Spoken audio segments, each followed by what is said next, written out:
Good morning, it's September 18th, and this is To My Liberal Friends. Well, 2 days ago I talked about the possibility of a government shutdown at the end of the month. The government's fiscal year ends on September 30th. What is also unusual is that no departments or agencies are funded for fiscal year 26 at this point. Normally some of them are.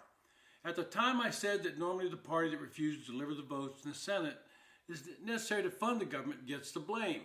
In the past, this has been Republicans, and Democrats have relied on their friends in the media to make that case to the public.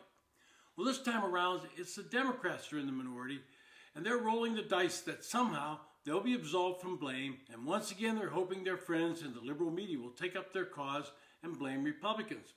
But I'm not sure the public will see it that way this time around. But what I now believe is there is a very high chance that no agreement will be reached before the witching hour, and government will have to stop working, with the exception of agencies that are deemed necessary, and therefore excluded from the shutdown. And before Democrats start saying you won't get your Social Security check, guess what? You will. Last March, Senate Minority Leader Chuck Schumer blinked and delivered the necessary votes to fund the government through the end of the current fiscal year. He was roundly criticized by the left wing of his party, even though I think he did the proper thing, and he knew it. But now he has to factor in the political calculus, and to cave in again would probably be the end of his leadership of the Democratic caucus in the Senate. Now, Republicans know this, and they continue to build the pressure on Schumer. His key demands are extending the subsidies for health insurance premiums for those getting health care under the Affordable Care Act, mostly known as Obamacare. With those premiums going up significantly, John Thune, the Senate Majority Leader, has indicated that they'll agree to this, but not until we have a short-term CR to keep the government open. Thune wants to do this under regular order.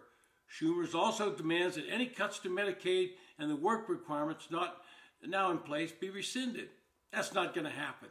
Thirdly, he wants about $9 billion in foreign aid restored that Trump administration's clawed back. That's not going to happen either. As Barack Obama so famously put it, elections have consequences. And Schumer and his fellow Democrats, they don't seem to realize they lost last November. Republicans in the Senate remain committed to moving ahead on a clean stopgap spending bill. Four Senate GOP sources told The Hill, a newspaper that covers Capitol Hill and the Congress, they openly want the Democratic leader to continue beating the drums about a potential shutdown, believing that his doing so give Republicans the upper hand and further pushes them into a corner as funding questions fester. The comments from Republicans is, let Schumer keep talking. It's what he likes to do. According to one Republican senator, the comment was, quote, I think he's disconnected from the reality of what's happening on the ground in a lot of places. People don't want dysfunction. They don't want a government shutdown. They don't want people taking a stand on stuff that does not impact them or they don't understand, end quote. Look, Schumer's backed himself into a corner and is now between a rock and a hard place. I think Schumer knows in his heart that he should be trying to keep the government open, but the left wing of his party is not going to let him do that this time around. It would fuel speculation into action about removing him as a Democratic leader. They've also raised his concerns about whether that left-wing firebrand, Alexandria Ocasio-Cortez, would challenge him for the Senate seat in 2028. Remember, politicians like Schumer have one primary goal in life, and that's to keep getting reelected.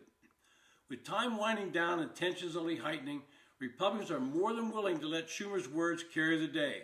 Both his recent floor speeches and press conference and his past comments hammering Republicans for not supporting clean CRs and arguing that it's irresponsible not to keep the government's lights on.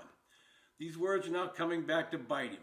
John Thune summed it up perfectly with these comments, quote, I just think right now the Dems are in a really tough spot. They're under a ton of pressure from their far-left base to just obstruct everything. And at some point, that becomes a hard position to sustain, especially when it comes to keeping the government open, end quote. Democrats and Schumer are having their words in the past, as I say, fed back to them. In recent years, the Democrats have passed a clean CR 13 times while they were in the majority. Each and every time, they castigated any Republican that failed to vote in favor of the CR. It looks bad to be obstructing the process when the goal is to get a clean CR and actually start to pass the individual appropriations bills. That's how government and the funding process is supposed to work. It's what the American public should expect from their elected members. Make the process work. This is partisan politics at its height. It has nothing to do with funding the government.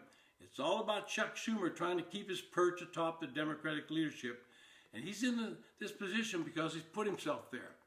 As another Republican senator said, quote, "He is in the most precarious political position of everybody, and I'm not sure that he can survive it. I do see him as vulnerable, and I think he sees himself as vulnerable. I think it's both paralyzing to him and ineffective in communicating," end quote.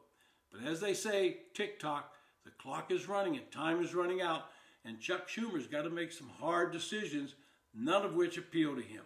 This has been To My Liberal Friends. Thanks for listening.